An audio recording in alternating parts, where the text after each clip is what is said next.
नमस्कार. मी डॉक्टर ज्योती रहाळकर. नमस्कार, मी राजश्री ताम्हणकर. शब्दसुरांची गुंफण ह्या आमच्या कार्यक्रमात तुमच्या सगळ्यांचं सहर्ष स्वागत. होळी पौर्णिमा आणि होळीचा दिवस आणि त्याबद्दलचा हा कार्यक्रम आम्ही तुमच्यासाठी घेऊन येतोय.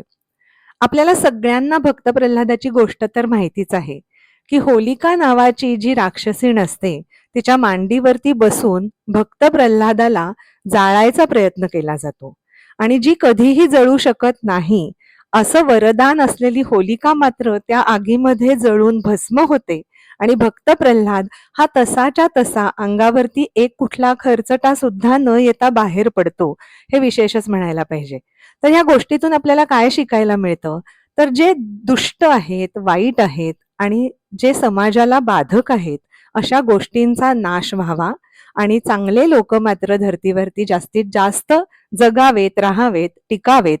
तर हा जर उद्देश आपण घेतला तर नको नकोशा गोष्टी जाळून टाकणं, जे खराब आहे, जे बाधाकारक आहे, त्या गोष्टी नकोशा असणाऱ्या गोष्टींना आपण तिथल्या तिथे त्याचं निर्दालन करणं आणि मग चांगलं हे अस्तित्व टिकून राहणं यासाठी केलेली खटपट या गोष्टीतनं आपल्याला दिसते. आता असं जर पाहायला गेलं तर वातावरणामधला बदल हा आपल्याला ऋतुसंधीमध्ये नेहमीच जाणवतो. जेव्हा हिवाळा संपतो, आणखीन साधारण आपल्याला वसंताची चाहूल लागते, त्यावेळेला जे वातावरण असतं ते आपण आता सगळेजण त्याचा अनुभव घेतो आहे की थंडी ओसरायला लागलेली आहे आणि हवेमधलं औष्ण्य वाढायला लागलेलं आहे.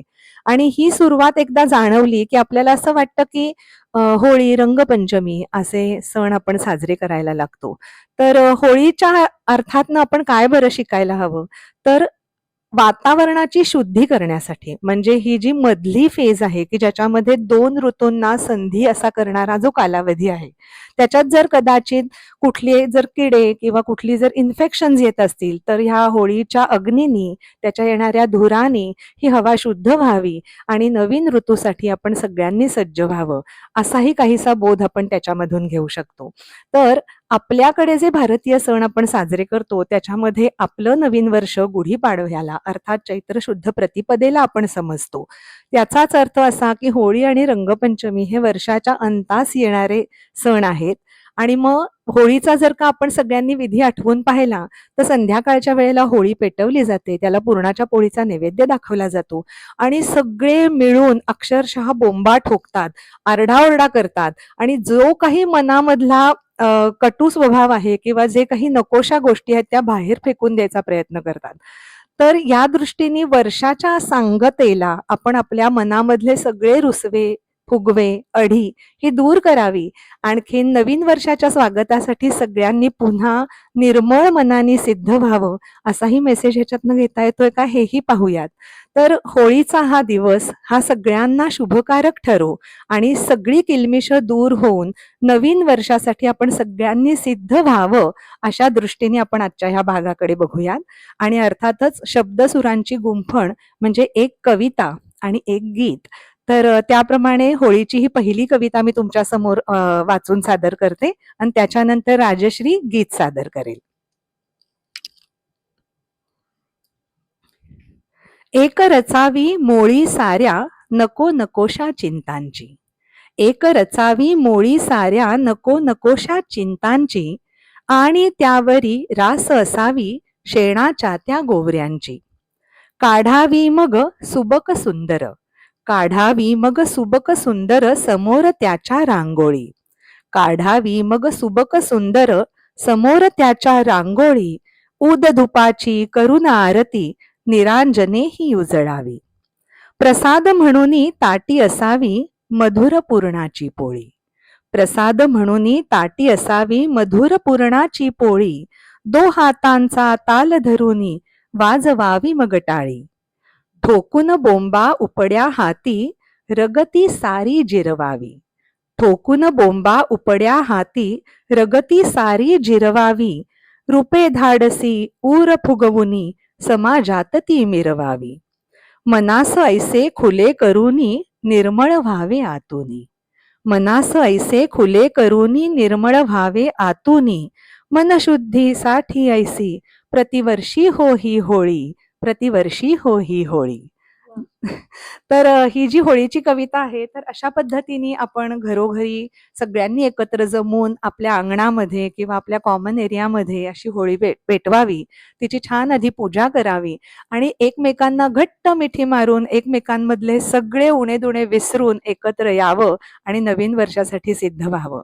तर आम्ही जेव्हा शोधत होतो, तेव्हा होळीचं आम्हाला कुठलंही गाणं सापडलं नाही आणि म्हणूनच खूप जुनी एक होळीवर केलेली जी कविता आहे, त्या कवितेलाच राजश्रींनी चालीत बांधलंय आणि होळीची ती कविता गाण्याच्या रूपाने ती तुमच्या समोर सादर करतेय.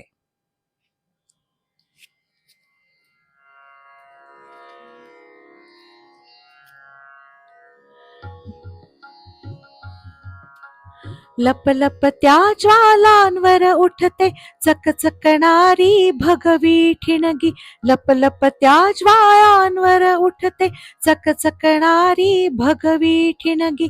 कुठे धुराची वलये तर कधी जुगलबंदी त्या ज्वालांची.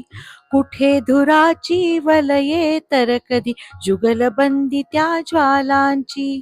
एक निखारा रसरसलेला त्यात आहुती दुःखांची. एक निखारा रसरसलेला त्यात आहुती दुःखांची. विकार आणि विकृतीची दुष्कर्माची पेटवी होय. दुष्कर्माची पेटवू होय. दहन करूया पुटे नकोशी मनामनांवर चढलेली. दहन करूया पुटे नकोशी मनामनांवर चढलेली. वर्षाखेरी पुन्हा नव्याने मनी विशुद्धशी झगमगती. वर्षाखेरी पुन्हा नव्याने मनी विशुद्धशी झगमगती. चला शिकूया पौर्णिमेसया साध ऐकूया सृष्टीची. नको नकोसे टाकून जाळून वाट पाहूया बहराची. वाट पाहूया बहराची. वाट पाहूया बहराची. खूप सुंदर आणि सगळ्यांना ही चालही आवडली असेल आणि आमचा हा होळीचा जो मेसेज आहे तोही तुम्हाला आवडलेला असेल. तर सगळ्यांना होळीच्या परत खूप साऱ्या शुभेच्छा. होळी रे होळी, पुरणाची पोळी. धन्यवाद.